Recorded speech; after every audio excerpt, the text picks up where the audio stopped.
നമുക്കൊരു ഉണ്ണിയപ്പം ഉണ്ടാക്കിയാലോ? അത് സാധാരണ ഉണ്ണിയപ്പമല്ല, മാമ്പഴം കൊണ്ടുള്ള ഒരു ഉണ്ണിയപ്പമാണ്. നമ്മൾ സാധാരണ ഉണ്ണിയപ്പത്തിനകത്തോട്ട് പഴമാണ് ചേർക്കുന്നത്. ഇപ്പം നമ്മൾ പഴമല്ല ചേർക്കുന്നത്, ഇപ്പം മാമ്പഴ സീസണാണ്. അപ്പം നമുക്ക് മാമ്പഴം കൊണ്ടൊരു ഉണ്ണിയപ്പം ഉണ്ടാക്കാം. 1.5 കപ്പ് അരിപ്പൊടി എടുത്തു വെച്ചിട്ടുണ്ട്. അതിലോട്ട് 1 കപ്പ് മൈദ, 1 കപ്പ് റവ, നമ്മൾ പഞ്ചസാരയും ഏലക്കയും കൂടെ പൊടിച്ച് വെച്ചിരിക്കുകയാണ്. ശർക്കരപ്പാനി എടുത്തു വെച്ചിട്ടുണ്ട്. ഇത് സാധാരണ നമ്മൾ ഉണ്ണിയപ്പത്തിന് നമ്മൾ പഴമല്ല ചേർക്കുന്നത്. ഇന്നത്തെ ഉണ്ണിയപ്പം സ്പെഷ്യലാണ്. അപ്പം നമുക്ക് ഈ മാങ്ങ അടിച്ചുകൊണ്ട് വരാം.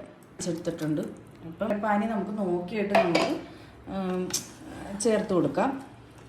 നമുക്ക് ഒരുപാട് സമയമൊന്നും വെക്കേണ്ട, ഒരു 10 മിനിറ്റ് തന്നെ വെച്ചാൽ മതി. നമുക്ക് ടേസ്റ്റി ആയിട്ടുള്ളൊരു ഉണ്ണിയപ്പം തയ്യാറാക്കാൻ പറ്റും. അപ്പോൾ നമ്മൾ അത് നന്നായിട്ട് മിക്സ് ചെയ്തിട്ടുണ്ട്. നമ്മളൊരു ഇഡ്ഡലി മാവിൻ്റെ ആ ഒരു കണക്കിന് വേണം. അതിന് കുറച്ച് നമുക്ക് സോഡാപ്പൊടിയും കൂടെ ആഡ് ചെയ്ത് കൊടുക്കാവേ.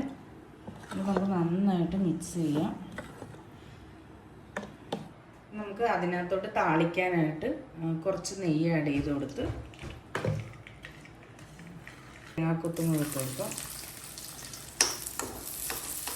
തേങ്ങാക്കൊത്ത് നല്ല മൊരിഞ്ഞതിന് ശേഷം നമുക്ക് കുറച്ച് എള്ളും കൂടി ചേർത്ത് കൊടുക്കാം. എന്നിട്ട് നമുക്ക് ഇതിനകത്തോട്ട് ആ മിക്സ് ചേർത്ത് കൊടുക്കാം. നമുക്കൊരു 10 മിനിറ്റ് ഇത് വെച്ചതിന് ശേഷം നമുക്ക് ഉണ്ണിയപ്പം ചുട്ടെടുക്കാം. അപ്പം നമ്മൾ ഉണ്ണിയപ്പം ഉണ്ടാക്കാൻ വേണ്ടി വെളിച്ചെണ്ണയാണ് കേട്ടോ ഒഴിച്ചിരിക്കുന്നത്. അപ്പം നമുക്ക് കുറച്ച് ഒഴിച്ചു കൊടുക്കാം. പകുതി ഇത് ഒഴിച്ചാൽ മതി. പെട്ടെന്ന് തന്നെ നമുക്ക് ആരെങ്കിലും വരുവാണെങ്കിലൊക്കെ വേഗം ഉണ്ണിയപ്പം ഉണ്ടാക്കി കൊടുക്കാം കേട്ടോ. ഒരുപാട് സമയമൊന്നും വേണ്ട. സാധാരണ നമ്മൾ മുമ്പൊക്കെ ഉണ്ടാക്കുന്നത് ഇങ്ങനെ അരച്ച്, ഞാൻ അങ്ങനെ ഉണ്ടാക്കുന്നത്, പച്ചരി വെള്ളത്തിലിട്ട്. ഇതാകുമ്പോൾ നമുക്ക് പെട്ടെന്ന് തന്നെ, അതുമല്ല ഇപ്പം മാങ്ങാ സീസണാണല്ലോ, അപ്പം എല്ലാവരെയും വീട്ടിൽ മാങ്ങ കാണും. പെട്ടെന്ന് തന്നെ മാങ്ങ കൊണ്ടുള്ള ഉണ്ണിയപ്പം ഉണ്ടാക്കാതെ. ഇപ്പോൾ ദേ നമ്മുടെ ഉണ്ണിയപ്പമൊക്കെ പൊങ്ങി വന്നിട്ടുണ്ട് കേട്ടോ. നല്ല സോഫ്റ്റാണ്. അതിപ്പോൾ നമുക്ക് മറിച്ചിടുമ്പോൾ തന്നെ കാണുമ്പം അറിയാമല്ലോ, സോഫ്റ്റ് ഉണ്ണിയപ്പം കേട്ടോ. നമുക്കെല്ലാം മറിച്ചിട്ട് കൊടുക്കാം. നമ്മുടെ ഉണ്ണിയപ്പമൊക്കെ നല്ല മുരിഞ്ഞ് വന്നിട്ടുണ്ട് കേട്ടോ. നല്ല സോഫ്റ്റ് ഉണ്ണിയപ്പമാണ്.